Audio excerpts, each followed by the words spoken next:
I have some breaking news for you. Marjorie Taylor Greene has just moved to vacate the House Speaker, this coming just months after Matt Gaetz did the same and historically succeeded in removing Kevin McCarthy, showing not only the chaos within the Republican Party, but the control that MAGA has on it from within and the lengths they will go to attempt to stay in power. As Marjorie's anger stems solely from Mike Johnson doing, well, something practical, passing a spending bill to keep the government open. I know. How could we expect a leading congressman to do that? It's too much to ask of him for him to be useless. Well, after weeks of hinting and threats, Marjorie officially has made the move, though it's unclear how successful this attempt will be or if it'll even be put on the floor to vote. We'll break all that down in a little bit, but first, let's hear just a tad bit from Marjorie herself. Do you really think that there's someone who can get 218 votes to become Speaker of the House? I certainly hope so. I mean, it was so hard to go the last time. You're going to go through It was hard to go the last time, but look at where we are now.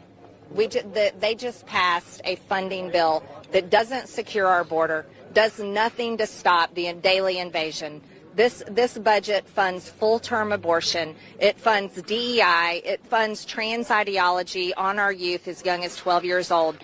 We're already in crisis. So is this the fight that real leadership. Is this the fight you want to have in an election year? Absolutely. It's the fight I want to have in an election year because, damn it, I want to win that House. I want to win the White House. I want to win the Senate. And I want to restore this country back to greatness again, back to safety, back to security for every single American because right now we don't have it, and that's the fault of Democrats and the Biden administration. She wants to focus on this in an election year because she has no policies to put forth to help the American people. She has no policy successes to stand on. So her only hopes for re-election is to focus on this and hope her constituents see this as something worth voting for, which in her gerrymandered district, sadly, there's a good chance they will. However, Sean Harris is a strong candidate running against her, of whom we've interviewed on the channel. But for now, let's talk about the spending bill, of which is the center of the rage Marjorie's feeling. It, of course, doesn't fund abortions or trans ideology like she's saying here. It keeps the government open. It funds the other half of the government that the partial bill they passed weeks ago didn't. It would fund things like Homeland Security, the Defense Department, education, and a few other important agencies,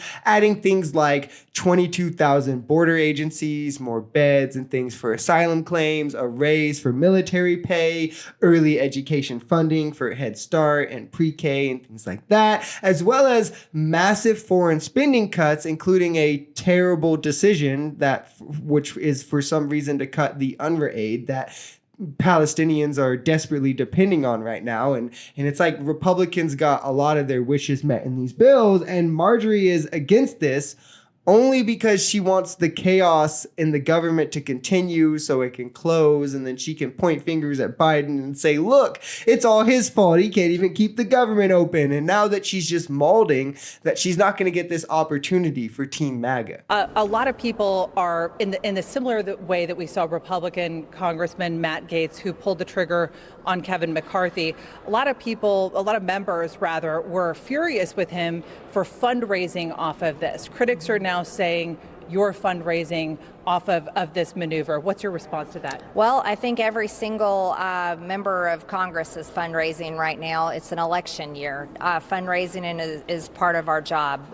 So I'm not even going to get into those types of questions. And that's exactly what this is. It's a publicity stunt to get her more media attention, get her more donations, and make a faux attempt that she's getting some work done, doing God's work, when in reality, she's wasting your taxpayer dollars and politically inept and can't get any legislation passed, not even the terrible legislation that her constituents would support. So she's instead milking a lot out of nothing. She didn't even have a good answer for the question.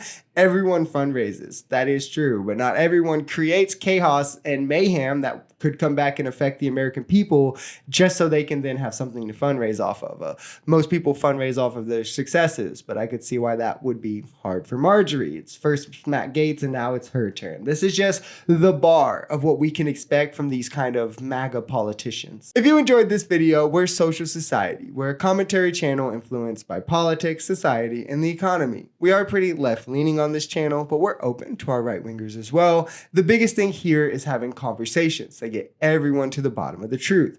If that sounds like something that could interest you, consider smashing that subscribe button. leaving us a like, or even commenting on this video. We even have memberships available for as low as $3 if you'd like to support, because the only way we become a society is together.